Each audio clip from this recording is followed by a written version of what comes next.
வாக்காளர் பட்டியலில் பெயர் சேர்க்க திருத்தம் செய்ய இன்றும் நாளையும் சிறப்பு முகாம்கள் நடைபெறவுள்ள நிலையில் என்னென்ன ஆவணங்களை எடுத்துச் செல்ல வேண்டும் என்பது குறித்து இந்த செய்தி தொகுப்பில் தெரிந்து கொள்ளலாம்.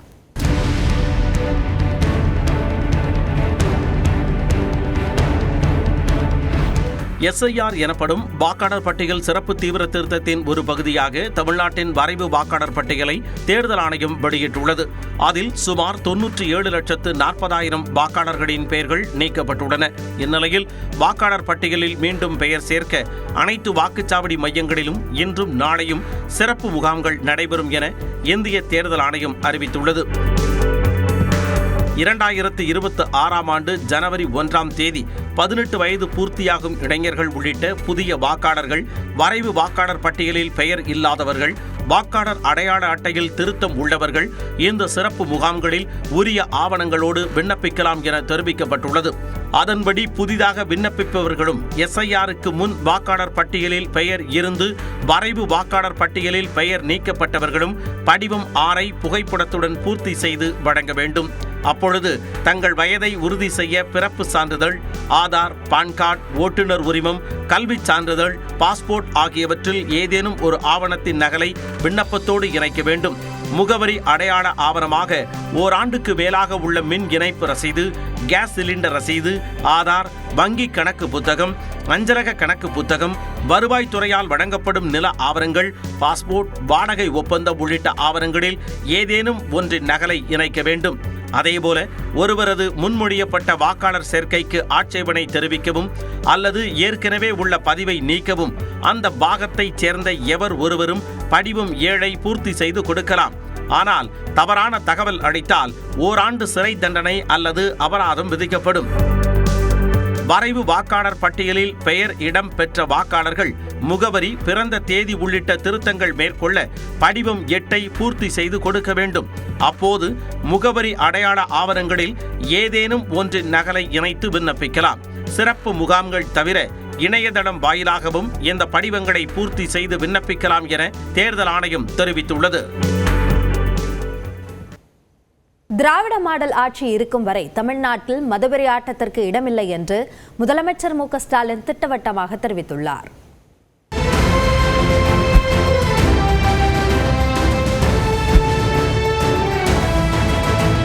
இரண்டு நாட்கள் சுற்றுப்பயணமாக கள்ளக்குறிச்சி, திருவண்ணாமலை மாவட்டங்களுக்கு சென்ற முதலமைச்சர் மு க ஸ்டாலின் கள்ளக்குறிச்சி மாவட்டம் வீர சோழபுரம் பகுதியில் நடைபெற்ற அரசு விழாவில் பங்கேற்றார். அப்போது பல்வேறு துறைகள் சார்பில் சுமார் 342 கோடி ரூபாய் மதிப்பிலான 2059 முடிவுற்ற பணிகளை திறந்து வைத்தார். மேலும் 386 கோடி ரூபாய் மதிப்பிலான 62 புதிய பணிகளுக்கு அடிக்கல் நாட்டினார்.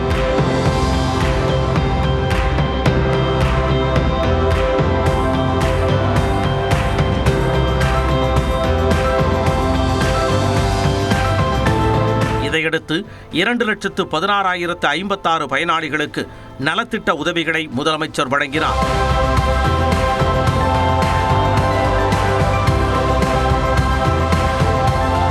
தொடர்ந்து மேடையில் உரையாற்றிய அவர் பல்வேறு துறைகளில் தமிழ்நாடு சாதனை படைத்து வருவதாக குறிப்பிட்டு அதிமுகவுக்கு சவால் விடுத்தார்.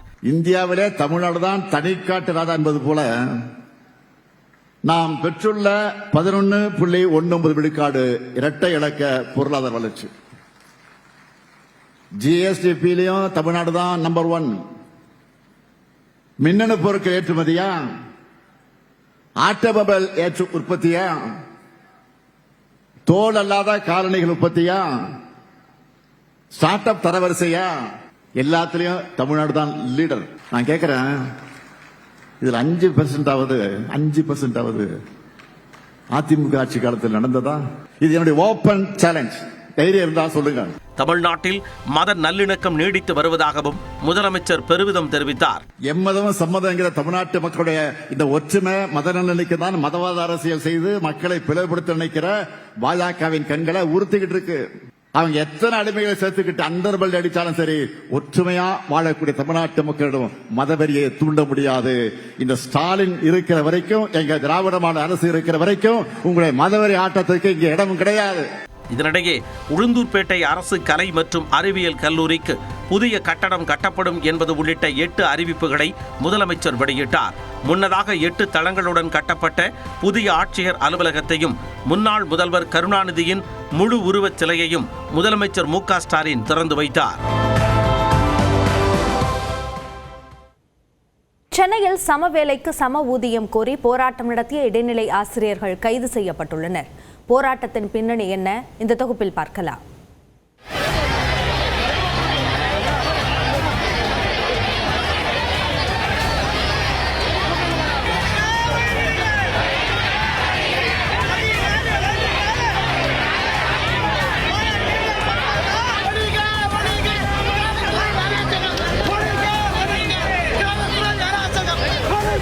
பள்ளி கல்வித்துறை அலுவலகத்தை முற்றுகையிட முயன்ற இடைநிலை ஆசிரியர்களை காவல்துறையினர் குண்டுக்கட்டாக கைது செய்த காட்சிகள்தான் இவை. சமவேலைக்கு சம ஊதியம் கோரி பணி மூப்பு இடைநிலை ஆசிரியர் சங்கத்தினர் கடந்த 15 ஆண்டுகளாக போராடி வருகின்றனர். இந்நிலையில் திமுக அளித்த வாக்குறுதியை நிறைவேற்ற கோரி சென்னை நுங்கம்பாக்கத்தில் உள்ள பள்ளி கல்வித்துறை அலுவலகத்தை இடைநிலை ஆசிரியர்கள் முற்றுகையிட முயன்றனர். அவர்களை காவல்துறையினர் குண்டுக்கட்டாக கைது செய்ததால் பரபரப்பான சூழல் உருவானது.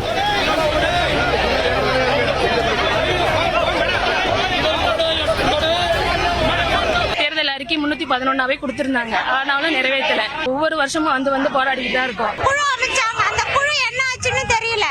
2009ஆம் ஆண்டு மே 31ஆம் தேதி வரை நியமிக்கப்பட்ட அரசு பள்ளி இடைநிலை ஆசிரியர்களுக்கு அடிப்படை ஊதியமாக 8,370 ரூபாயும், அதே ஆண்டு ஜூன் 1ஆம் தேதியில் இருந்து நியமிக்கப்பட்ட ஆசிரியர்களுக்கு 5,200 ரூபாயும் அடிப்படை ஊதியமாக நிர்ணயிக்கப்பட்டுள்ளது.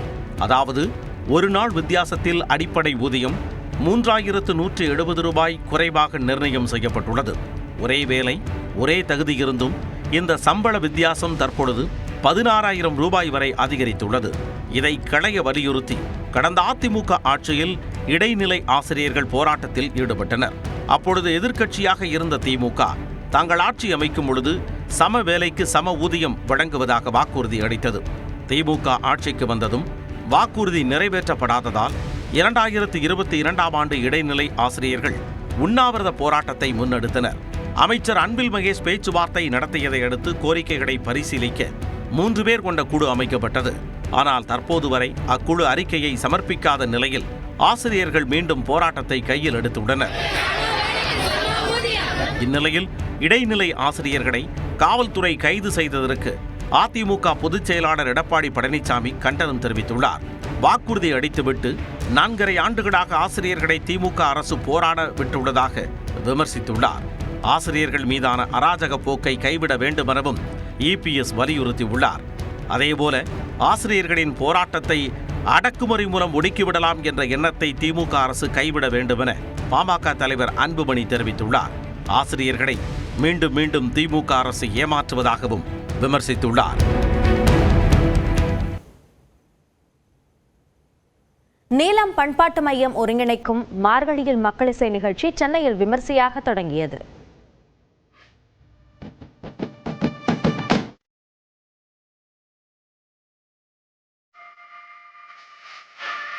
மார்கழியில் மக்களிசை, மேடைகள் மறுக்கப்பட்ட கரைகள், கலைஞர்களை மேடையேற்றி கௌரவிக்கும் நிகழ்ச்சியாக இயக்குனர் ப. ரஞ்சித்தின் நீலம் பண்பாட்டு மையம் ஆண்டுதோறும் நடத்தி வருகிறது.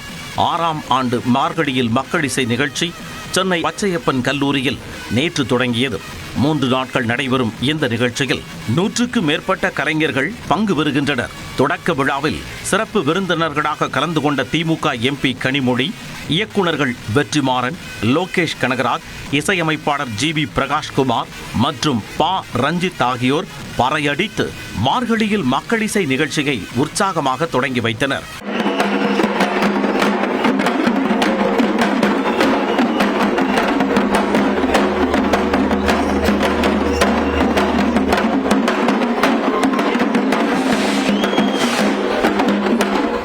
நிகழ்ச்சியில் பேசிய ப. ரஞ்சித், கலையை மக்களிடம் கொண்டு போய் சேர்க்கும் வேலையை நீலம் பண்பாட்டு மையம் அம்பேத்கர் வழியில் நின்று தொடர்ந்து செய்யும் என்று கூறினார். கலை மக்களுக்கானது, அது மக்கள்கிட்ட கொண்டு போய் சேர்க்கிற வேலையை நீலம் பண்பாட்டு மையம் தொடர்ந்து செய்யும். பாபா சாஹேப் அம்பேத்கரின் வழியில் நின்று செய்யும் இந்த சமூக மாற்றத்தை பண்பாட்டு அசைவின் மூலமாக தான் கைப்பற்ற முடியும்னு அவர் ரொம்ப தீவிரமாக நம்பினார். அதனால தான் பௌத்தத்தை கையில் எடுத்தார்.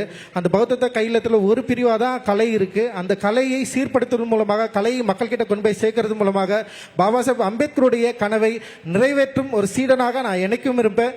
ஜெய்வீம். மார்கழியில் மக்கள் இசை என்ற தலைப்பே ஒரு அரசியல் நிலைப்பாடு என்று இயக்குனர் வெற்றிமாறன் குறிப்பிட்டார். மார்கழியில் மக்கள் இசை அந்த தலைப்பே ஒரு பொலிட்டிக்கல் ஸ்டேட்மெண்ட், ஒரு கல்ச்சுரல் நரேட்டிவ் செட் பண்ணுறது. ஒரு இந்த நிகழ்வு வந்து ஒரு ஆல்டர்னேட்டிவ் கல்ச்சுரல் நரேட்டிவ் செட் பண்ணியிருக்கு. பெர்ஃபார்ம் பண்ணுற ஆர்டிஸ்ட்க்கு வந்து அவங்களுடைய இலக்கு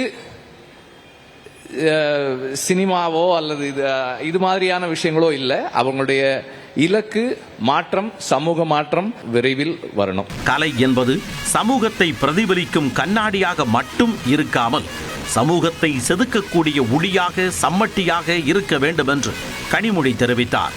கலை அப்படிங்கிறதே வந்து இந்த சமூகத்தை பிரதிபலிக்கக்கூடிய கண்ணாடியாக மட்டும் இருக்கக்கூடாது.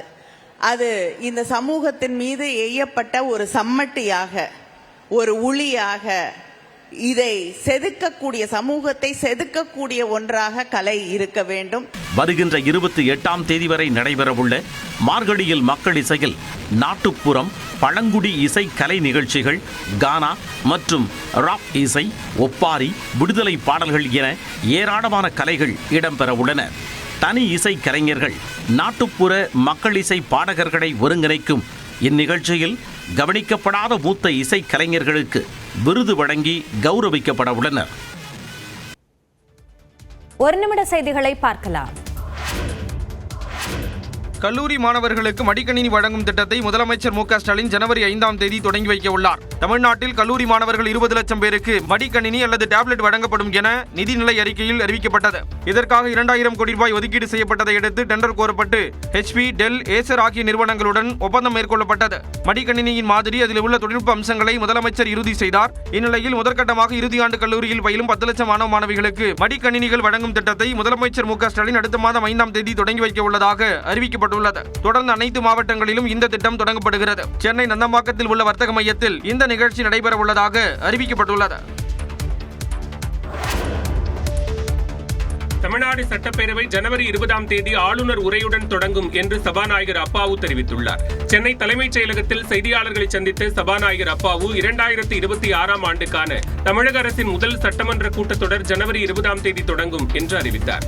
தமிழ்நாடு முதல்வர் மற்றும் அமைச்சர்களால் தயாரிக்கப்பட்ட ஆளுநர் உரையினை மாண்புமிகு ஆளுநர் அவர்கள் இந்திய அரசியலமைப்பு சட்டம் 176 ஒன்றின் கீழ் இந்த பேரவைக்கு வாசித்து அளிப்பார்கள்.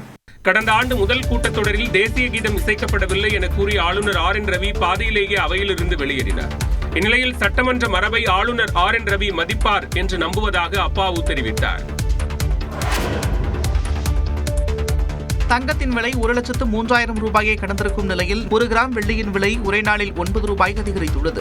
1 சவரன் தங்கத்தின் விலை 1,02,560 ரூபாயாக இருந்த நிலையில் 560 ரூபாய் உயர்ந்து 1,03,120 ரூபாயாக நிர்ணயம் செய்யப்பட்டுள்ளது. 1 கிராம் தங்கத்தின் விலை 12,820 ரூபாயாக இருந்த நிலையில் 70 ரூபாய் அதிகரித்து 12,890 ரூபாயாக உயர்ந்துள்ளது. கடந்த 10 நாட்களில் 3,920 ரூபாய் வரை தங்கத்தின் விலை அதிகரித்துள்ளது. வெள்ளி விலையும் தினமும் புதிய உச்சத்தை தொட்டு வருகிறது. 1 கிராம் வெள்ளியின் விலை 9 ரூபாய் உயர்ந்து 254 ரூபாய்க்கு விற்பனை செய்யப்படுகிறது. 1 கிலோ வெள்ளியின் விலை 2,54,000 ரூபாயாக உள்ளது. 10 நாட்களில் மட்டும் 1 கிலோ வெள்ளியின் விலை 32,000 ரூபாய் வரை உயர்ந்திருக்கிறது. தங்கத்தில் அதிகப்படியான முதலீடு, அமெரிக்க மத்திய வங்கியின் வட்டி விகிதம் குறைப்பு தொடர்பான எதிர்பார்ப்பு, எதிர்வரும் பண்டிகை காலம் உள்ளிட்டவை தங்கம், வெள்ளியின் விலை தினமும் அதிகரிக்க காரணமாக உள்ளது. பறவை காய்ச்சல் எதிரொலியாக கோவை வாளையார் சோதனை சாவடியில் பறவை காய்ச்சல் தடுப்பு மையம் அமைக்கப்பட்டுள்ளது. கேரளாவில் ஆலப்புழா, திருச்சூரில் கடந்த சில நாட்களாக பறவை காய்ச்சல் வேகமாக பரவி வருகிறது. நோய் பாதிக்கப்பட்ட கோழி, வாத்து, காடை உள்ளிட்ட பறவைகள் அழிக்கப்பட்டு வருகின்றன. நோய் பாதித்த பறவைகளை எல்லையோர மாநிலங்களுக்கு கொண்டு செல்ல வாய்ப்புள்ளதால் அந்தந்த மாநிலங்கள் எல்லையில் கண்காணிப்பை தீவிரப்படுத்தியுள்ளன.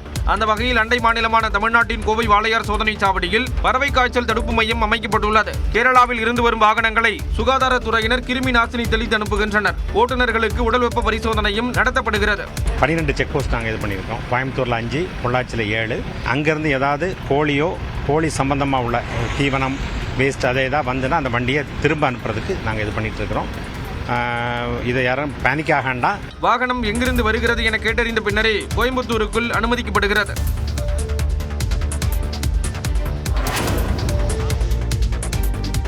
புதுச்சேரியில் பறவை காய்ச்சல் காரணமாக சுகாதாரத்துறையின் ஆலோசனையை பெற்று புத்தாண்டு கொண்டாட்டங்களுக்கு கட்டுப்பாடு நடவடிக்கைகள் எடுக்கப்படும் என அம்மாநில உள்துறை அமைச்சர் நமச்சிவாயம் தெரிவித்துள்ளார்.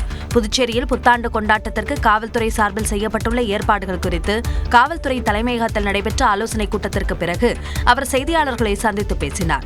அப்போது புதுச்சேரி முழுவதும் புத்தாண்டையொட்டி 1000 காவலர்கள் பாதுகாப்பு பணியில் ஈடுபடுத்தப்பட உள்ளதாகவும் போக்குவரத்து நெரிசலை கட்டுப்படுத்த 500 காவலர்கள் பணியில் இருப்பார்கள் என்றும் அவர் தெரிவித்தார். வருகின்ற புத்தாண்டை எதிர்கொள்வதற்கு காவல்துறை எந்தெந்த பாதுகாப்பு அம்சங்களை எல்லாம் ஏற்பாடு செய்திருக்கின்றது, சுற்றுலா பயணிகள் வந்து செல்வதற்கு ஏதுவாக எத்தகைய வசதிகளை உருவாக்கி இருக்கின்றது என்பதை போன்ற ஆலோசனைகள் இந்த கூட்டத்திலே ஆலோசிக்கப்பட்டது. பறவை காய்ச்சலை பொறுத்த வரைக்கும் நம்முடைய சுகாதாரத்துறையில் அது சம்பந்தமா ஆலோசனை பெற்று அதுக்குரிய நடவடிக்கை எடுப்பதற்கு நம்ம நடவடிக்கை எடுப்போம். ஆம்பூர் சாலை, செஞ்சி சாலையில் இருந்து கடற்கரை வரை எந்தவித வாகனங்களுக்கும் அனுமதி கிடையாது என்றும் அவர் கூறினார்.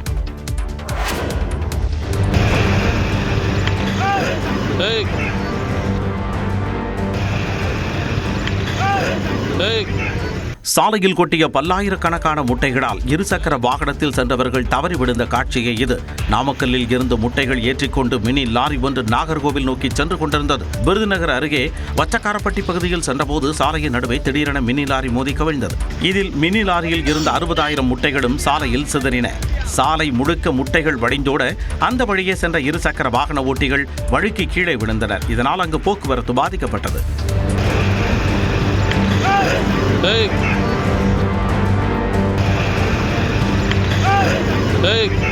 சாலையில் தண்ணீரை ஊற்றி சுத்தம் செய்யும் பணி நடைபெற்றது. அடுத்தடுத்து வாகன ஓட்டிகள் கீழே விழுந்ததால் அங்கு சிறிது நேரம் பரபரப்பு ஏற்பட்டது. பிள்ளையார்பட்டி விநாயகர் கோவிலுக்கு சொந்தமான சொத்துக்களில் முறைகேடு நடந்ததாக என விசாரிக்க ஓய்வு பெற்ற நீதிபதி தலைமையில் ஆணையம் அமைத்து உயர்நீதிமன்ற மதுரை கிளை உத்தரவிட்டுள்ளது. சிவகங்கை மாவட்டம் காரைக்குடி அருகே உள்ள பிள்ளையார்பட்டி கற்பக விநாயகர் கோவிலுக்கு சொந்தமான நிலங்களை நிர்வகிக்க நியமிக்கப்பட்ட குழு 1,71,00,000 ரூபாய் பணம் மற்றும் 17,5 கிலோ தங்கத்தை முறைகேடு செய்ததாக அறங்காவலர் அளித்த புகாரில் போலீசார் வழக்கு பதிவு செய்தனர். இந்த வழக்கில் முன்ஜாமீன் கோரி 4 பேர் உயர்நீதிமன்ற மதுரை கிளையில் மனு தாக்கல் செய்தனர். இந்த மனு நீதிபதி ஸ்ரீமதி அமர்வில் விசாரணைக்கு வந்தது. அப்போது கோவில் அறங்காவலர் குழு தரப்பில் பிள்ளையார்பட்டி கோவிலுக்கு சொந்தமான சொத்துக்களில் கடந்த 30 ஆண்டுகளாக முறைகேடு நடந்ததாகவும் கோவிலுக்கு சொந்தமான நிலம், ஆபரணம் உள்ளிட்டவற்றை கணக்கீடு செய்து பாதுகாக்கவும் குழு அமைக்க வேண்டும் என கோரிக்கை விடுக்கப்பட்டது.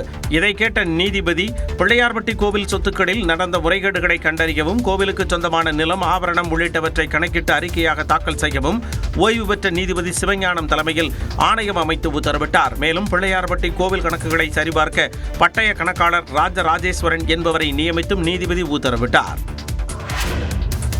சபரிமலை தங்கம் திருட்டு விவகாரம் தொடர்பாக திண்டுக்கல்லில் கேரள சிறப்பு விசாரணை குழுவினர் சோதனை மேற்கொண்டனர்.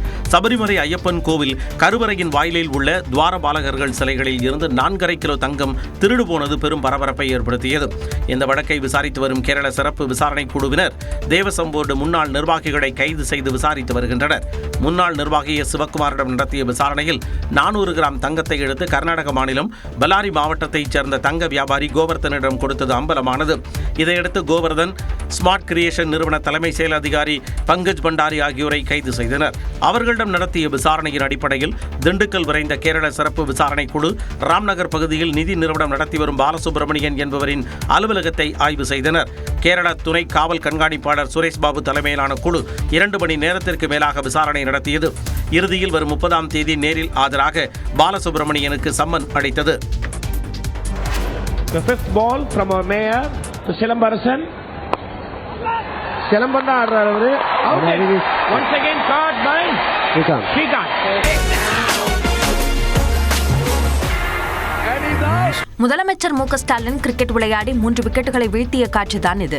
அண்மையில் தமிழக இளம் விளையாட்டு வீரர்களுடன் கலந்துரையாடிய முதலமைச்சர் மு.க.ஸ்டாலின் தனது விளையாட்டு ஆர்வம், பிடித்த வீரர்கள் மற்றும் கிரிக்கெட் விளையாடிய அனுபவங்களை பகிர்ந்து கொண்டார். அதில் நடிகர்கள் சிலம்பரசன், நெப்போலியன், அனுபம் கெர் ஆகிய 3 பேரின் விக்கெட்டுகளை தான் வீழ்த்தியதை பகிர்ந்தார்.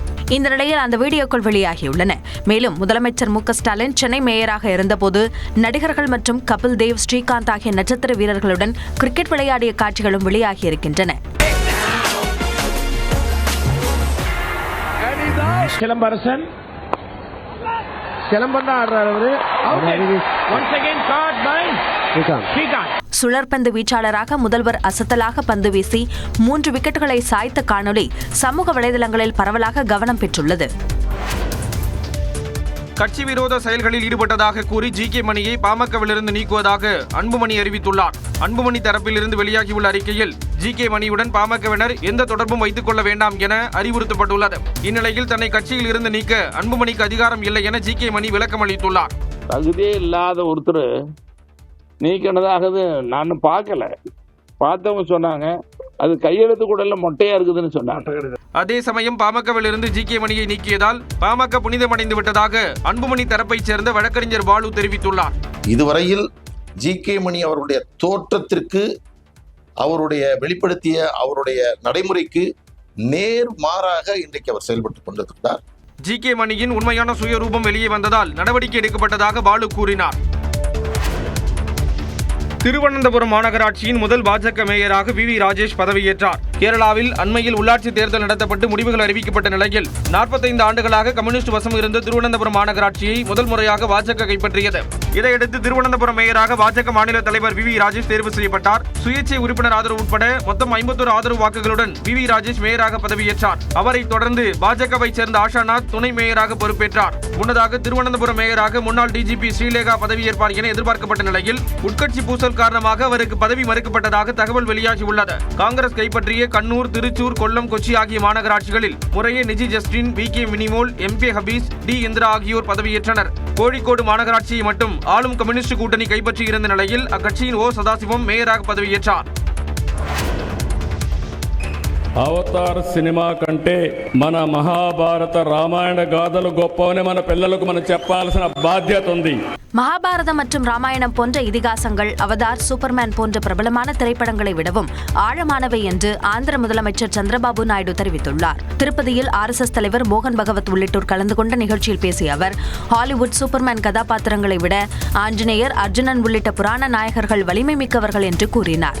సూపర్మ్యాన్, స్పైడర్ మ్యాన్ కంటే మన హనుమంతుడు బలవంతుడని చెప్పాల్సిన బాధ్యత మన పైనుంది. బ్యాట్మ్యాన్, ఐరన్ మ్యాన్ కంటే మన అర్జునుడు గొప్ప యోధుడని వివరించవలసిన బాధ్యత మన పైనుంది. ஒவ்வொரு தம்பதியினரும் 3 குழந்தைகளை பெற்றுக்கொள்ள வேண்டும் என்று வலியுறுத்தினார்.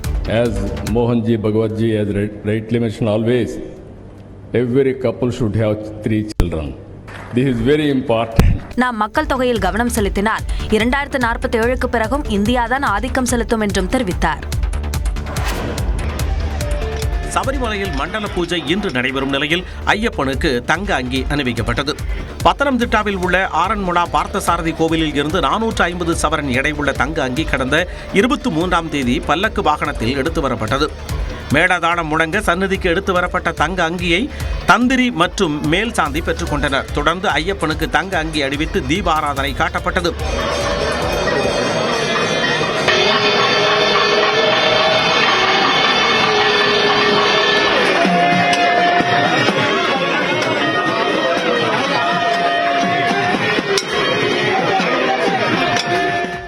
இதைத் தொடர்ந்து இன்று காலை மண்டல பூஜை நடைபெறும். பின்னர் வழக்கமான பூஜைகளுக்கு பிறகு இரவு 11 மணிக்கு நடை சாத்தப்படும்.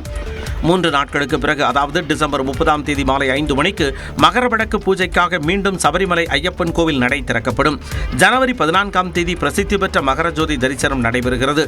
இதனிடையே மண்டல பூஜைக்காக சபரிமலை ஐயப்பன் கோவிலில் 37,000 பக்தர்களுக்கு மட்டுமே அனுமதி வழங்கப்பட்டுள்ளது. आप एक भारतीय क्रिकेटर हैं जिन्हें IPL के इतिहास में न सिर्फ सबसे छोटे खिलाड़ी होने का बल्कि सबसे तेज ऐसे भारतीय होने का गौरव प्राप्त है। கிரிக்கெட் களத்தில் அதிரடி காட்டி வரும் வைபவ் சூரியவன்ஷிக்கு ராஷ்டிரிய பால புரஸ்கார் விருது வழங்கப்பட்டது. தேசிய அளவில் கலை, விளையாட்டு, அறிவியல் உள்ளிட்டவற்றில் சிறப்பாக செயல்பட்ட 5 முதல் 18 வயதுக்குட்பட்ட குழந்தைகளுக்கு பிரதம மந்திரியின் ராஷ்டிரிய பால புரஸ்கார் விருது வழங்கும் நிகழ்ச்சி டெல்லியில் நடந்தது. இதில் குடியரசுத் தலைவர் திரௌபதி முர்மு தேர்வு செய்யப்பட்டவர்களுக்கு விருதுகளை வழங்கினார். அந்த வகையில் பீகாரைச் சேர்ந்த 14 வயதான கிரிக்கெட் நட்சத்திரம் வைபவ் சூரியவன்ஷிக்கு விருது வழங்கப்பட்டது.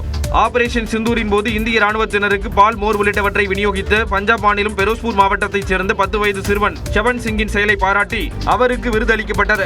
पंजाब, आप एक किसान के बेटे हैं। ऑपरेशन सिंदूर के दौरान आपने असाधारण साहस दिखाते हुए, गजब का जोखिम उठाते हुए, बिना विचलित हुए हाई रिस्क बॉर्डर स्थितियों में फ्रंट लाइन ट्रूपर्स की मदद की, लोगों को प्रेरित किया। हमारे फौजी आए थे उधर और वो हमारे लिए रक्षा के लिए आए थे। फिर मैंने सोचा चलो उनकी अभी सेवा करते हैं। फिर मैं दूध, चाय, लस्सी, बर्फ लेके जाता था उनके लिए रोज। 18 மாநிலங்கள் மற்றும் யூனியன் பிரதேசங்களைச் சேர்ந்த 20 பேருக்கு இந்த விருது வழங்கப்பட்டது. வளர்ந்த பாரதம் என்ற இலக்கை எட்ட இந்தியாவை ஜென்சி, ஜென் ஆல்பா இளைஞர்கள் முன்னெடுத்துச் செல்வார்கள் என பிரதமர் நரேந்திர மோடி தெரிவித்துள்ளார். டெல்லியில் நடைபெற்ற வீர பாலகர் தின விழாவில் கலந்து கொண்ட பிரதமர் நரேந்திர மோடி இளம் சிறார்களுடன் கலந்துரையாடினார்.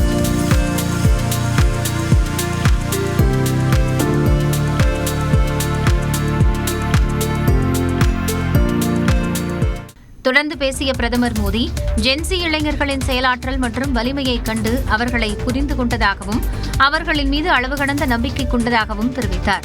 यहाँ मेरा युवा भारत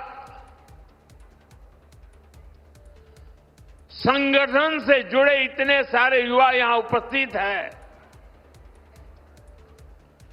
एक तरह से आप सभी जेन जी हैं। வளர்ந்த பாரதம் என்ற இலக்கை இந்தியா எட்ட ஜென்சி இளைஞர்கள் நாட்டை வழிநடத்துவார்கள் என தனக்கு நம்பிக்கை இருப்பதாக பிரதமர் நரேந்திர மோடி தெரிவித்தார். இலங்கைக்கு எதிரான 3வது 20 ஓவர் மகளிர் கிரிக்கெட் போட்டியில் வெற்றி பெற்று இந்தியா தொடரை கைப்பற்றியுள்ளது. இந்தியாவிற்கு சுற்றுப்பயணம் மேற்கொண்டுள்ள இலங்கை மகளிர் கிரிக்கெட் அணி 5 போட்டிகள் கொண்ட 20 ஓவர் கிரிக்கெட் தொடரில் விளையாடி வருகிறது. இதில் ஏற்கனவே 2 போட்டிகளிலும் வெற்றி பெற்று இந்திய அணி 2-0 என முன்னிலை வகித்த நிலையில் திருவனந்தபுரத்தில் நடைபெற்ற போட்டியில் டாஸ் வென்ற இந்திய அணி முதலில் பந்து வீச தீர்மானித்தது. தொடக்க முதலே இந்திய அணியின் பந்து வீச்சை சமாளிக்க முடியாமல் இலங்கை அணி தடுமாறியது. இதனால் 20 ஓவர்களின் முடிவில் இலங்கை அணி 7 விக்கெட் இழப்பிற்கு 112 ரன்கள் எடுத்தது. அதிகபட்சமாக ஹசினி பெரேரா 25 ரன்கள் எடுத்தார். இந்திய அணியில் சிறப்பாக பந்து வீசி ரேணுகா சிங் 4 விக்கெட்டுகளையும் தீப்தி சர்மா 3 விக்கெட்டுகளையும் வீழ்த்தினர். 113 ரன்கள் எடுத்தால் வெற்றி என்ற இலக்குடன் விளையாடிய இந்திய அணியில் ஸ்மிருதி மந்தனா 1 ரன், ஜெபிமா 9 ரன்கள் எடுத்து ஆட்டமிழந்தனர். பின்னர் ஷபாலி வர்மா, ஹர்மன் பிரீத் கவுர் இருவரும் இணைந்து அதிரடியாக விளையாடினர். இதில் ஷபாலி 79 ரன்கள் எடுத்தார். இறுதியில் 13.2 ஓவர்களில் 2 விக்கெட் இழப்பிற்கு 115 ரன்கள் எடுத்து 8 விக்கெட்டுகள் வித்தியாசத்தில் இந்தியா வெற்றி பெற்றது. இதன் மூலம் 5 போட்டிகள் கொண்ட தொடரை 3-0 என்ற கணக்கில் இந்திய அணி கைப்பற்றி அசத்தியுள்ளது. எக்ஸ்பிரஸ் 8 செய்திகளை பார்க்கலாம். விருதுநகர் மாவட்டம் வத்திராயிருப்பு அருகே கோவில் குளத்தில் குளிக்கச் சென்ற கல்லூரி மாணவர் நீரில் மூழ்கி உயிரிழந்தார். வத்திராயிருப்பு அருகே மாவூத்து பகுதியில் உள்ள உதயகிரிநாதர் கோவில் குளத்தில் இலந்தை குளத்தைச் சேர்ந்த கோபால் என்ற மாணவர் குளிக்கச் சென்றார். அப்போது எதிர்பாராத விதமாக கோபால் நீரில் மூழ்கி மாயமானார். இதையடுத்து தகவலின் பேரில் விரைந்த தீயணைப்புத் துறையினர் கல்லூரி மாணவர் கோபாலை சடலமாக மீட்டனர்.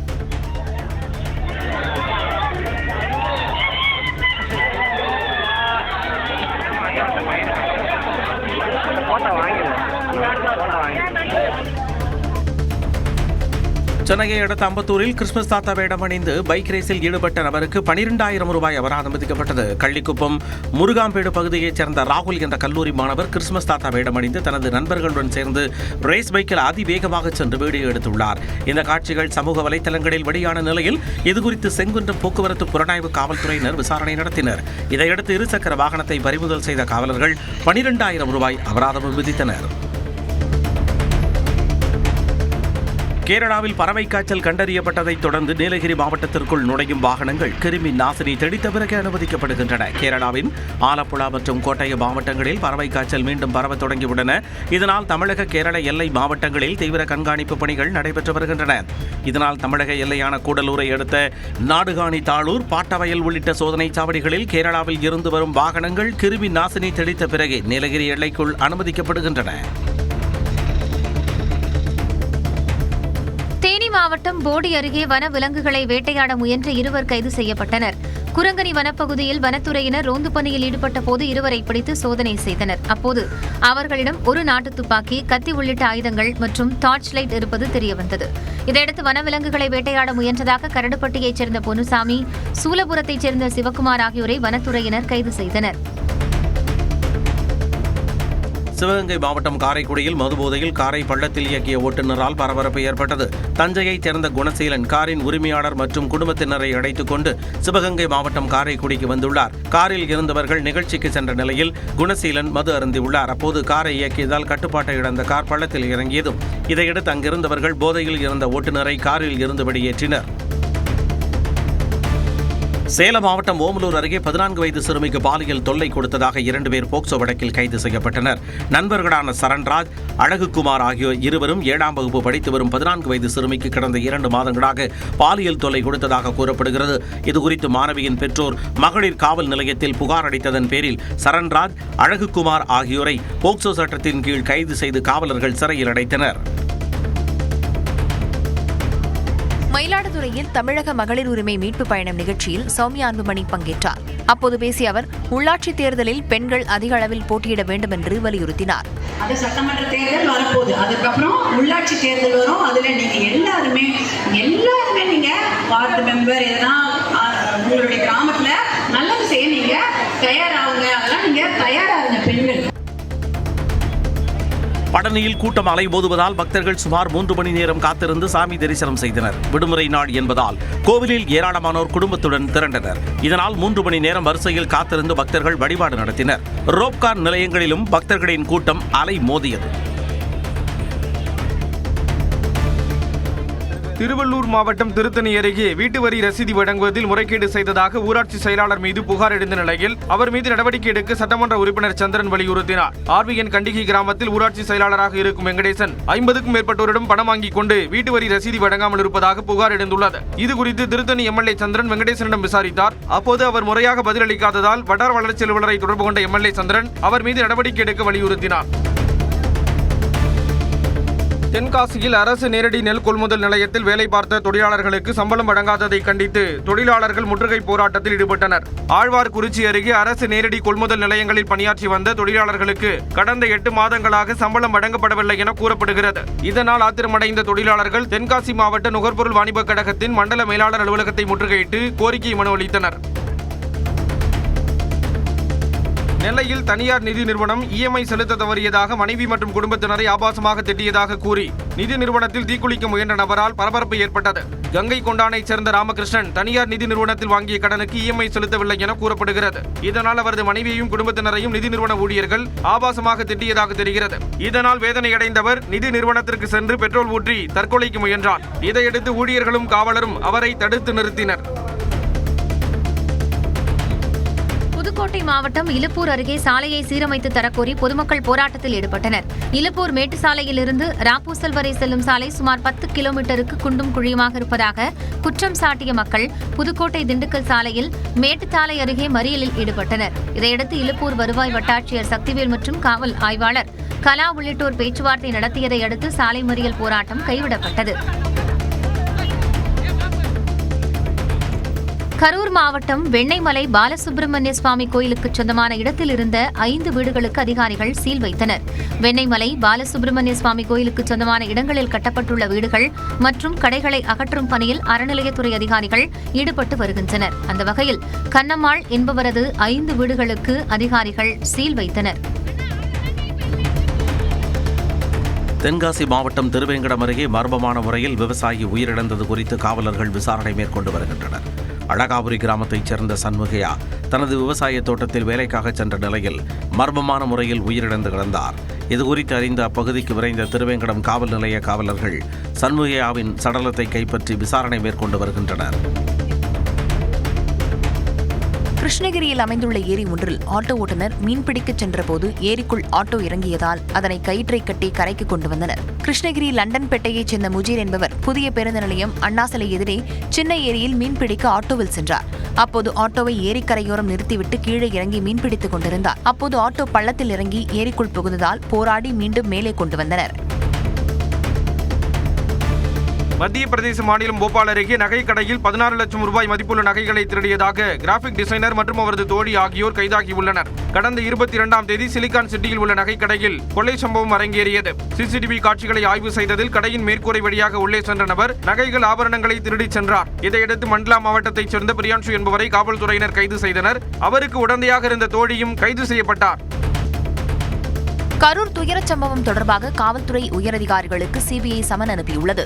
தாவேக தலைவர் விஜயின் கரூர் பரப்புரையின் போது கூட்ட நெரிசல் ஏற்பட்டு 41 பேர் உயிரிழந்த விவகாரத்தில் கரூர் சிபிஐ அலுவலகத்தில் கரூர் மாவட்ட எஸ்பி ஜோஸ் தங்கையா, கூடுதல் எஸ்பி பிரேமானந்த், கரூர் நகர துணை காவல் கண்காணிப்பாளர் செல்வராஜ், நகர காவல் ஆய்வாளர் மணிவண்ணன் ஆகியோர் விசாரணைக்கு ஆஜராகியிருந்தனர். மேல் விசாரணைக்காக வரும் 29ஆம் தேதி டெல்லியில் உள்ள சிபிஐ அலுவலகத்தில் அதிகாரிகள் ஆஜராக சமன் அனுப்பப்பட்டுள்ளது. அதோடு அதே நாளில் ஆஜராக தாவேக பொதுச் செயலாளர் என் ஆனந்த், தேர்தல் பிரிவு மேலாண்மை பொதுச் செயலாளர் ஆதவர்ஜுனா ஆகியோருக்கும் சமன் அனுப்பப்பட்டுள்ளது. ஈரோட்டில் வைரப்பாளையம் பகுதியைச் சேர்ந்த சிறுவர்கள் பள்ளி அரையாண்டு விடுமுறையில் செல்போனில் மூழ்கிவிடாமல் வீதிகளில் கூடி உற்சாகமாக கொண்டாடி வருகின்றனர். காளிங்கராயன் வாய்க்காலிலிருந்து தீர்த்தம் எடுத்து வருவதுடன் குச்சி, தகரம், பிளாஸ்டிக் டப்பாக்களால் செய்யப்பட்ட காவடிகளை சுமந்து வீதி உலா சென்று ஆட்டம் போட்டு மகிழ்கின்றனர்.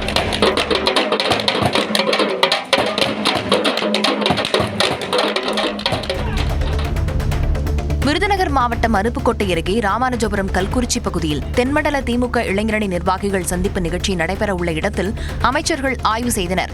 அருப்புக்கோட்டையில் அடுத்த மாதம் 24ஆம் தேதி முதல்வர் மு.க.ஸ்டாலின் தலைமையில் இந்த நிகழ்ச்சி நடைபெறவுள்ளது. இதற்கான இடத்தை அமைச்சர்கள் தங்கம் தென்னரசு, KKSSR ராமச்சந்திரன் ஆய்வு செய்து நிகழ்ச்சி ஏற்பாடுகள் குறித்து ஆலோசித்தனர். திருப்பூர் பாரப்பாளையத்தில் போலியான ரூபாய் நோட்டுகளை அச்சிட்டு வழங்கிய மளிகை கடை உரிமையாளரை காவலர்கள் கைது செய்துள்ளனர். முருகம்பாளையம் கண்ணன் காட்டேஜ் பகுதியைச் சேர்ந்த ராஜேந்திரன் என்பவரிடம் கௌதம் என்பவர் 40,000 ரூபாய் வட்டிக்கு வாங்கியுள்ளார். அந்த பணத்தை வங்கி ATMில் அவர் டெபாசிட் செய்த நிலையில் போலி ரூபாய் நோட்டுகள் இருப்பதை வங்கி ஊழியர்கள் கண்டறிந்து காவலர்களிடம் புகார் அளித்தனர். ராஜேந்திரன் 6,000 ரூபாய் போலி நோட்டுகளை கௌதமிடம் வழங்கியது விசாரணையில் தெரியவந்தது. கலர் ஜெராக்ஸ் எடுக்க பயன்படுத்திய கருவிகள் பறிமுதல் செய்யப்பட்டன. புதுச்சேரியில் ரேஷன் கடைகளில் இலவச அரிசி, கோதுமையுடன் இனி கேழ்வரகு மாவு வழங்க திட்டமிட்டிருப்பதாக முதலமைச்சர் ரங்கசாமி தெரிவித்துள்ளார். இப்போ கேழ்வரகு சத்து மாவு தங்கி சொல்கிறாங்க இல்லை, அது எல்லாம் உள்ளே கொடுக்குறாங்க, செய்கிறாங்க. நீங்கள் அதுக்கும் கொடுத்தா நல்லா இருக்குன்னு கேட்டாங்க. சொன்னாங்க, வெளியே பேச சொன்னாங்க. இதே நாங்கள் கவனத்தில் எடுத்துக்கொண்டு இருக்கின்றோம். தண்டவாளத்தை பாதுகாப்பற்ற முறையில் பயன்படுத்தவோ கடக்கவோ கூடாது என்பதை விளக்கும் வகையில் திருப்பூரில் ரயில்வே காவலர்கள் பொம்மை வைத்து விழிப்புணர்வு செய்தனர். தமிழ்நாடு ரயில்வே காவல்துறை சார்பாக திருப்பூர், ஊத்துக்குளி, வஞ்சிபாளையம் பகுதிகளில் விபத்து ஏற்படுவது குறித்தும் அதனை தவிர்க்க செய்ய வேண்டிய நடவடிக்கைகள் குறித்தும் செயல்முறை விளக்கம் அளித்தனர். தண்டவாளத்தின் அருகே வசிக்கும் மக்களுக்கு தண்டவாளத்தில் பொம்மை வைத்து விழிப்புணர்வு ஏற்படுத்தினர். தென்காசி மாவட்டம் பாவூர் சத்திரம் அருகே பெத்தநாடார்பட்டி கிராமத்தில் பிரசித்தி பெற்ற மாயாண்டிசாமி கோயிலில் தேங்காய் பழம் படைத்தல் திருவிழா நடைபெற்றது. பாரம்பரிய முறைப்படி பனை ஓலை பெட்டிகளில் வாழைப்பழத்தார் மற்றும் தேங்காய்களை வைத்து வழங்கி நேர்த்திக்கடன் செலுத்திய பக்தர்கள் பின்னர் அதனை வீட்டிற்கு எடுத்துச் சென்றனர்.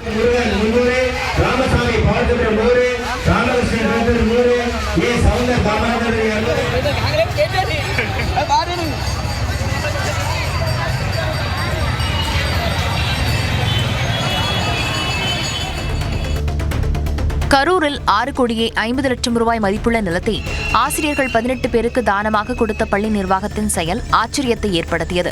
சின்ன ஆண்டாங்கோவில் சாலையில் அமைந்துள்ள தனியார் பள்ளியின் ஆண்டு விழாவின் போது பள்ளியில் 10 ஆண்டுகளாக பணிபுரிந்து வரும் ஆசிரியர்களுக்கு வீட்டுமனைகளை பள்ளி நிர்வாகத்தினர் பரிசாக வழங்கி கௌரவித்தனர். தமிழ்நாட்டின் பல்வேறு மாவட்டங்களில் செல்போன் கொள்ளையில் மட்டும் ஈடுபட்ட ஆந்திராவைச் சேர்ந்த சிறார் உட்பட 5 பேர் கும்பல் கைது செய்யப்பட்டனர். கடந்த 24ஆம் தேதி மாலை திருப்பூர் மாவட்டம் அவினாசி புதிய பேருந்து நிலையத்தில் பயணிகள் 2 செல்போன் திருடப்பட்டது குறித்து காவலர்கள் விசாரணையை தொடங்கினர். பழங்கரை பகுதியில் சந்தேகத்திற்கிடமாக நின்றிருந்த 2 கார்களில் இருந்த ஆந்திராவைச் சேர்ந்த ஹரீஷ், ராஜு உள்ளிட்ட 4 பேரிடம் விசாரணை நடத்தப்பட்டதில் அவர்கள் தொடர் கொள்ளையில் ஈடுபட்டது தெரியவந்தது. அவர்களிடமிருந்து 79 செல்போன்கள் பறிமுதல் செய்யப்பட்டன.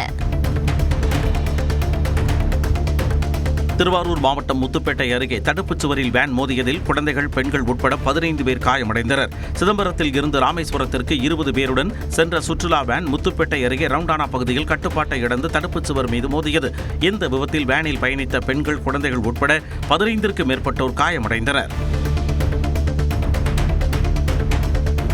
சேலத்தில் கோயிலுக்கு காணிக்கையாக செலுத்திய 1 சவரன் தங்கக்காசு மாயமான விவகாரத்தில் அறநிலையத்துறை ஆணையாளர் அம்சா உள்ளிட்ட 4 பேர் மீது சட்ட ரீதியான நடவடிக்கை எடுக்க கோரி புகார் அளிக்கப்பட்டுள்ளது.